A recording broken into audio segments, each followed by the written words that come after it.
ख्वातीन और हज़रात, आप है कंज्यूमर टीवी के साथ। आज की 3 खबरों में जो कंज्यूमर इंटरेस्ट की है, पहली खबर ये है कि हुकूमत टैक्स डॉजर के साथ क्या करने जा रही है। दूसरी खबर ये है, ये जो खाने की अशिया की कीमतों में कमी, पाकिस्तान और अमेरिका का एक सिमिलर केस लग रहा है, ये क्या स्टोरी है। और तीसरी जो खबर है, क्या हुकूमत पाकिस्तान अवाम की सर्दी में मजीद इजाफा करने जा रही है।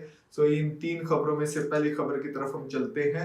एफबीआर चीफ ने लाहौर में एक बिजनेस कम्युनिटी के साथ एक मीटिंग में बताया है कि जो मुल्क की पॉपुलेशन कोई 24 करोड़ के पास है, और उसमें से 6 से 7 करोड़ लोग जो हैं या एम्प्लॉयड हैं या अनएम्प्लॉयड है, और उसमें से जो 5% लोग हैं जो तकरीबन बन जाते हैं 33,50,000 के करीब बनते हैं, वो या टैक्स पे नहीं करते, या जो वो टैक्स पे करते हैं वो अकॉर्डिंग टू देयर इनकम पे नहीं करते, यानी कम टैक्स पे करते हैं। और जो 6-7 करोड़ की जो हम आबादी की बात कर रहे हैं, इसका जो 1% है वो कोई 6,70,000 के करीब पड़ता है। उसमें वो कह रहे हैं कि सिर्फ 2 लाख के करीब एक्यूरेट अपने इनकम ब्रैकेट के मुताबिक टैक्स पे करते हैं, जबकि 4,70,000 जो है वो अंडर वॉइसिंग करते हैं, यानी वो अपनी एक्चुअल इनकम के साथ कम वो जो टैक्स है वो पे करते हैं। एफबीआर के चीफ बिजनेस कम्युनिटी के साथ तो ये वाली बात कर रहे थे, और उन्होंने कुछ ये भी बताया कि एफबीआर के अंदर करप्शन के जो चार्जेस वगैरह हैं, उन्होंने इस टाइम जो मैनेजमेंट है वो ऑनेस्ट लगा दी है। सो इन शिकायत के अंदर कमी आएगी। मोस्टली बिजनेस कम्युनिटी या लोग यही शिकायत करते हैं कि ये बेसिकली जो करप्शन होती है या ये होती है, ये इन कोलैबोरेशन विद एफबीआर होती है। हमारे कुछ और भी आसपास के जितने लोग हैं वो इसी किस्म की बातें करते हैं। लेकिन जो दूसरी साइड पे जो फाइनेंस मिनिस्टर है, फेडरल फाइनेंस मिनिस्टर, उन्होंने आज की खबरों के मुताबिक एक बिल मूव करने जा रहे हैं, जिसमें ये जो टैक्स डॉजर होंगे उनको आइडेंटिफाई करेंगे और उनके खिलाफ एक्शन लेंगे। और ये जो डाटा है वो बेसिकली ये स्टेट बैंक ऑफ पाकिस्तान के जरिए हासिल करेंगे, और देखेंगे कि वो जो लोग हैं जिनकी जो टैक्स देना है या उनकी ट्रांजैक्शंस जो हो रही हैं, बैंकिंग ट्रांजैक्शंस हो रही है, क्या उनकी जो टैक्स रिटर्न के मुताबिक है जो उन्होंने डिक्लेयर किया। अगर नहीं है तो वहां पे 2-3 वो जो प्यूनिटिव एक्शन लेंगे। एक तो ये कि उनके बैंक अकाउंट फ्रीज हो सकते हैं, दूसरा ये है कि वो गाड़ी वगैरह नहीं खरीद सकते, या प्रॉपर्टी में खरीद सकते, या स्टॉक एक्सचेंज के अंदर इन्वेस्ट नहीं करते, या उनके ऊपर लिमिट होगी कि वो जो साल के अंदर 30 लाख से ज्यादा की कैश की ट्रांजैक्शन नहीं कर सकेंगे या विड्रॉ नहीं कर सकेंगे। सो इस किस्म का ये बिल आ रहा है। लेट्स सी कि ये क्या होने जा रहा है।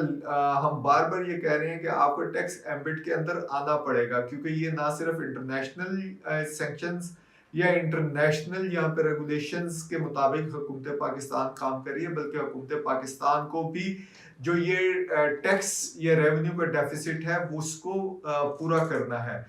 दूसरी खबर है, जो डोनाल्ड ट्रंप ने टाइम्स मैगजीन को एक इंटरव्यू देते हुए कहा कि ये जो ग्रोसरी की प्राइसेस है या ये खाने पीने की चीज़ों की जो कीमतें हैं उसको वापस लाना मुश्किल काम है। अमेरिका के अंदर भी जो प्राइसेस हैं वो कोई पिछले सालों में कोई 20% या 25% तक ऊपर इंक्रीज हुई थी, और अब जो उसके इंक्रीज होने का रेट जो है वो 2% के आसपास है, यानी कम हुई है इन्फ्लेशन रेट के ऊपर।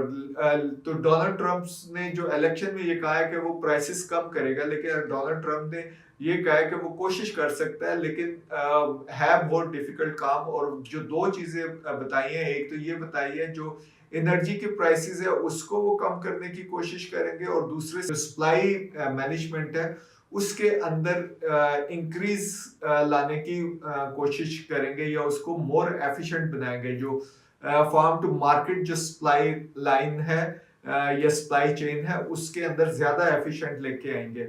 अच्छा, कुछ इसी किस्म का जो सिनेरियो है वो पाकिस्तान में भी है।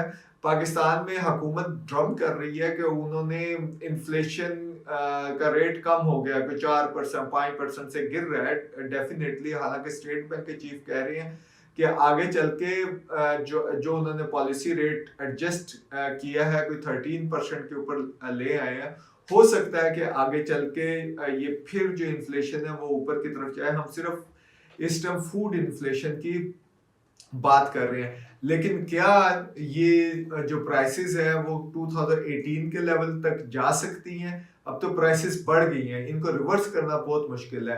हाँ, प्राइसेस बढ़ने का जो रेट है वो कोई कम हुआ है, वो 3 से 4% तक अगर हुआ नहीं है तो होने की उम्मीद है, लेकिन क्या ये रिवर्स होके, क्योंकि एक दफा तो ये इंक्रीज जो है कोई 35% तक ये इंक्रीज रिकॉर्ड की गई थी, तो क्या ये रिवर्स हो सकती है? सो ये चैलेंजिंग चीज है, हमारी गवर्नमेंट इस साइड के ऊपर नहीं आती। दूसरा एक और आईएमएफ के अंडर ये है कि ये जो हुकूमत क्या करती है कि ये डिफरेंट जो कमोडिटीज है उनके लिए स्पोर्ट प्राइस अनाउंस करती है। मतलब गंदम हम इतने पे लेंगे, इसी तरह शुगर की स्पोर्ट प्राइस इस तरीके से होगी, और ये जो खरीद के तो उसके बाद वो एक स्ट्रेटेजिक इनके पास डेपोज बने हुए हैं, उनके अंदर ये रखती है।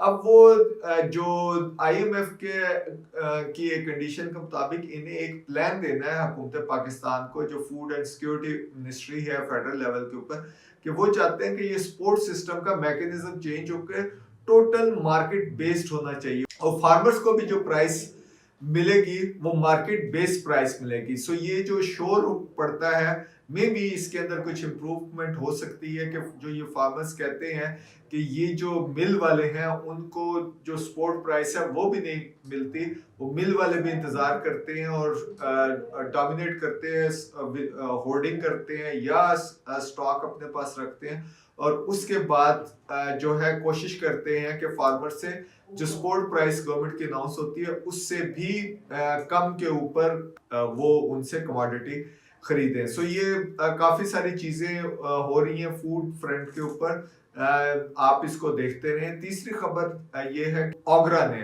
Oil and gas regulatory authority जो है, उसने कोई जो गैस वाली कंपनी है उनकी पिटीशन को कुछ हद तक कबूल करते हुए कोई 26% के करीब जो गैस की प्राइसेस है उसमें इजाफे की मंजूरी दी है, और ये सब्जेक्ट है कि गवर्नमेंट इसके ऊपर अप्रूवल देती है या गवर्नमेंट इसको किस तरीके से रेगुलेट करती है। सो बेसिकली ये जो प्राइस की गई है, ये कोई आपकी गैस की कीमत नहीं है, ये सर्कुलर डेट है जो 847 बिलियन का जो है ये रिकवर करने की कोशिश की जा रही है ताकि सर्कुलर डेट को कम किया जा सके। एक तरफ तो हुकूमत पाकिस्तान जो है वो बिजली की कीमतों के अंदर कमी कर रही है, उन्होंने रीनेगोशिएट किया है। सो दूसरी तरफ से ये जो ओगरा की अभी जो चीज आई है, ये सर्दियों के अंदर एक और जो कंज्यूमर को है वो टीका लगाने की कोशिश लग रही है, क्योंकि ये इफेक्टिव होगा 1 फरवरी से, और ये वो वाले महीने हैं जिसमें सर्दी की शिद्दत भी बहुत ज्यादा होती है और जो गैस की कंजम्पशन है वो भी बहुत ज्यादा होती है। सो इस दौरान में अगर 1% भी हो, 2% भी इजाफा हो तो बड़ी जोर से ये पिंच करता है। एक तो सर्दी, ऊपर से आप अगर हीटर शीटर या गीजर नहीं चलेंगे तो उसके ऊपर और सर्दी लगेगी, और लेकिन ये 1 2 3 4% नहीं है, ये 26% एवरेज जो है ये इजाफा होने जा रहा है। लेट्स सी कि ये फेडरल गवर्नमेंट इसके ऊपर क्या चीज लेती है, क्या वो सब्सिडी देंगे, क्या what exactly they are going to do that one. So इस खबर को आप फॉलो करते रहे, हम भी इसको खबर को फॉलो करेंगे। देखते रहिए कंज्यूमर टीवी।